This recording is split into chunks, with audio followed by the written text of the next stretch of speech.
नमस्कार, प्रणाम, जय जिनेन्द्र। आज मेरे एक क्लाइंट है जो ऑस्ट्रेलिया में है और उनका वास्तु कंसल्टेशन मैंने ऑलरेडी किया था लगभग 3 महीने पहले। अब आज उन्होंने अपॉइंटमेंट बुक किया है एस्ट्रोलॉजी कंसल्टेशन के लिए। उनके घर में वो 4 फैमिली मेंबर है, हस्बैंड, वाइफ और 2 बच्चे। चारों 4 फैमिली मेंबर का उन्होंने एस्ट्रोलॉजी कंसल्टेशन बुक किया हुआ है।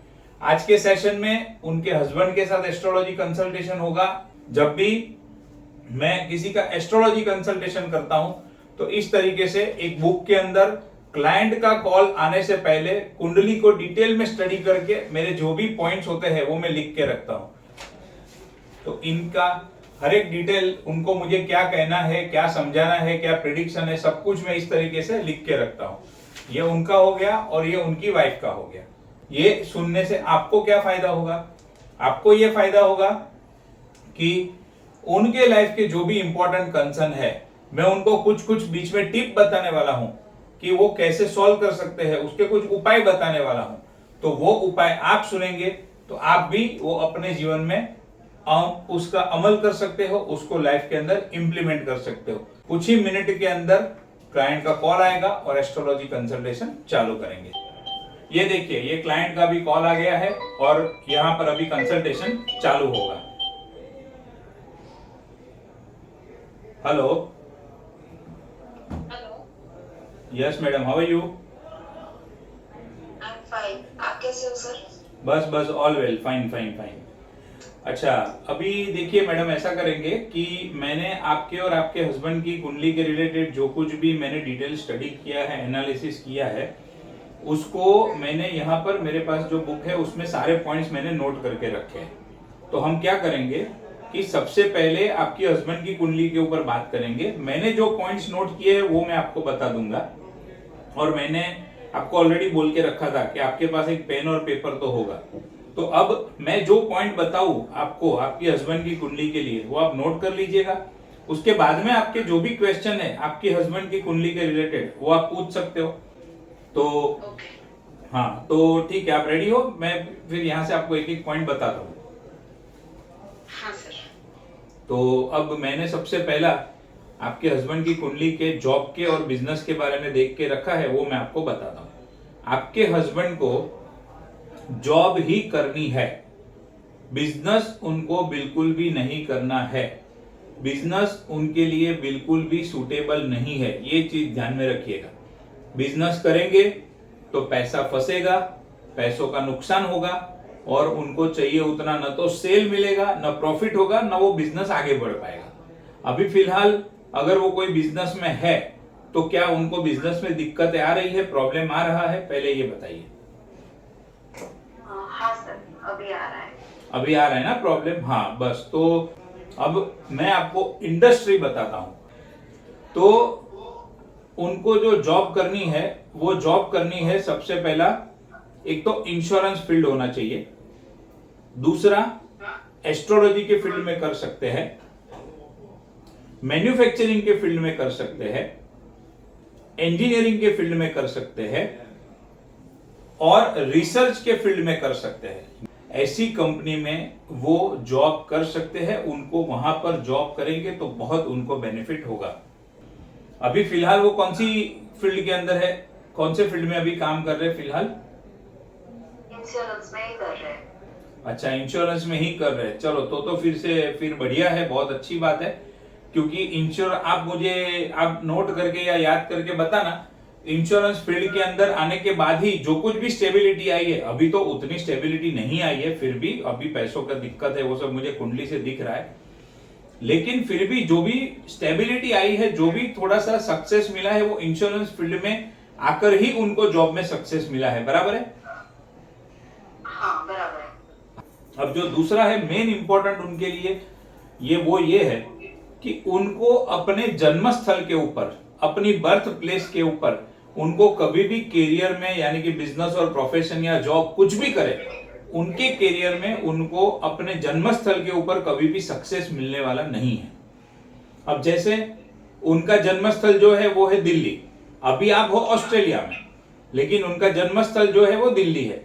तो उनको क्या करना होगा, इंडिया को छोड़ के दूसरी कोई भी फॉरेन कंट्री के अंदर जाना होगा, पहली बात।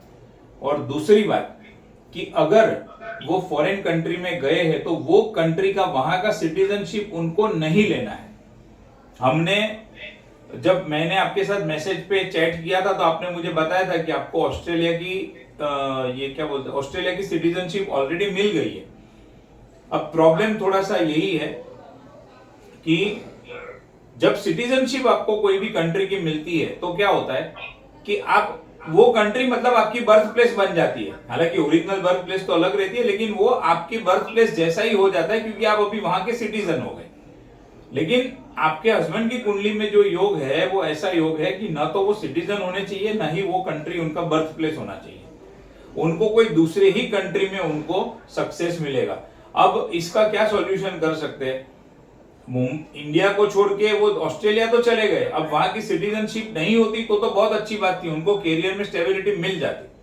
लेकिन अभी जो स्टेबिलिटी नहीं मिल रही है उसका एक ये रीजन है कि उनके पास अभी ऑस्ट्रेलिया की सिटीजनशिप है और वो ऑस्ट्रेलिया में ही काम कर रहे हैं। तो अभी क्या करना है आपको कि उनको बोलना है कि आप ऑस्ट्रेलिया छोड़ के दूसरी कोई कंट्री में ट्राई कीजिए, जो कंट्री ऑस्ट्रेलिया के लिए फॉरेन कंट्री हो। इंडिया तो भूल जाइए, लेकिन ऑस्ट्रेलिया की सिटीजनशिप है तो अभी ऑस्ट्रेलिया भी नहीं चलेगा, उसके सिवा और कोई कंट्री में उनको जॉब करना होगा तो ही उनको सक्सेस मिलेगा। ये चीज हमेशा ध्यान में रखना है आपको। और मान लो अभी बच्चे छोटे हैं, आप हस्बैंड वाइफ हो, शायद आप अलग नहीं होना चाहते हो, वो जाना नहीं चाहते हैं और ऑस्ट्रेलिया में रह के ही इसका कोई सॉल्यूशन चाहिए, तो हम क्या कर सकते हैं।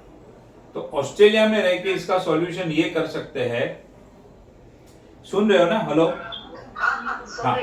हाँ, तो ऑस्ट्रेलिया में रह के हम ये कर सकते हैं कि ऑस्ट्रेलिया में कोई फॉरेन कंपनी हो या ऑस्ट्रेलिया में कोई मल्टीनेशनल कंपनी हो, उस कंपनी में आप उनको जॉब करने के लिए कहिए।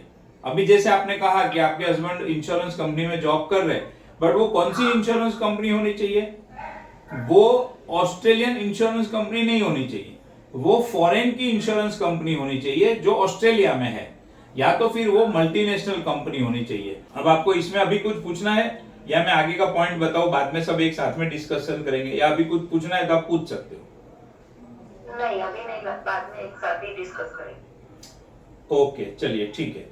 तो अभी जो नेक्स्ट पॉइंट है वो घर का इंपॉर्टेंट पॉइंट है। आपका जो घर है अभी, वो आपने मुझे उस दिन बताया था मैसेज में कि वो आपके हस्बैंड के नाम पे है, फर्स्ट नेम आपके हस्बैंड का है वो घर में। लेकिन आपके हस्बैंड का ये भी योग है कि उनको वो घर भी अपने नाम पे नहीं होना चाहिए, मतलब उनके नाम पे घर नहीं होना चाहिए। बेसिकली इंडिया में हो या फॉरेन में हो, कहीं पर भी हो, जो घर के अंदर पहला नाम है, जो घर के अंदर रजिस्ट्रेशन है, वो फर्स्ट नेम आपका होना चाहिए, यानी कि पार्टनर का होना चाहिए। उनके नाम पे घर होगा तो घर नहीं फलेगा, घर के अंदर भी बहुत सारी दिक्कतें आएगी।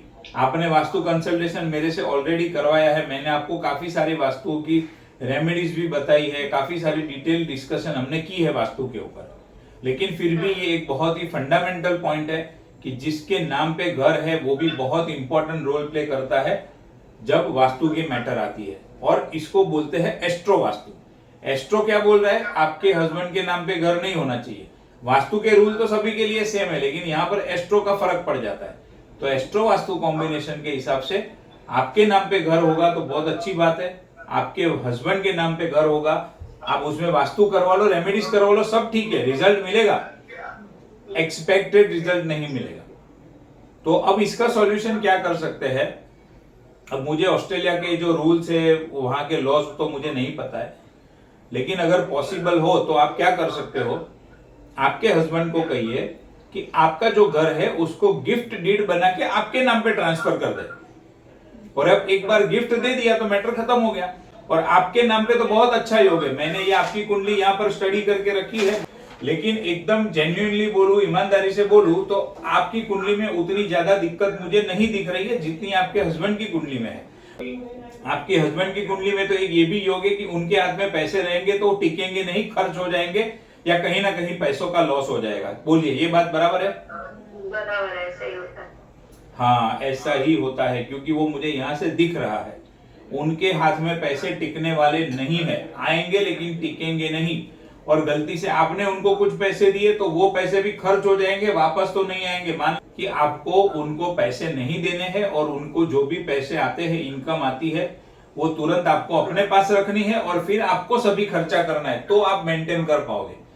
अब एक और मोस्ट इंपॉर्टेंट पॉइंट है, अगर आपके हस्बैंड शेयर मार्केट में इन्वेस्ट कर रहे हैं या फिर किसी भी प्रकार का गैम्बलिंग कर रहे हो, चाहे कार्ड का गैम्बलिंग कर रहे हो, घोड़े के ऊपर सट्टा लगा रहे हो, यानी कि घोड़े की रेस के ऊपर पैसा लगा रहे हो, या कोई कसिनो में वो पैसा लगा रहे हो, ताश जो हम खेलते हैं उसका गैम्बलिंग कर रहे हो, कोई भी प्रकार का वो गैम्बलिंग कर रहे हो, तो उनको बोल दीजिएगा कि उनको कभी भी इनकम नहीं होगा। और इनफैक्ट अभी जो योग चल रहा है वो ऐसा योग चल रहा है कि बहुत बड़ा पैसा फंसेगा। क्योंकि क्या होता है, जनरली व्यक्ति को अगर थोड़ी इनकम की शॉर्टेज होती है और थोड़ा जॉब बराबर नहीं चल रहा होता है, बिजनेस नहीं चल रहा होता है, तो व्यक्ति के माइंड में ये सब ख्याल आते हैं कि मैं शेयर मार्केट में पैसा लगा दूं, इतना पैसा मिल जाएगा, इधर गैम्बलिंग कर लूं, इधर पैसा मिल जाएगा। इजी इनकम के पीछे व्यक्ति भागता है इन शॉर्ट। लेकिन जो सट्टे की इनकम होती है वो कभी भी इजी इनकम नहीं होती है, और उनको शेयर मार्केट करे या कोई भी सट्टा करे, बहुत लॉस होने की प्रबल योग है। तो उससे भी उनको दूर रहना है। इतनी चीजें आपको उनको बतानी है, बराबर। और हाँ, और अब क्या करते हैं,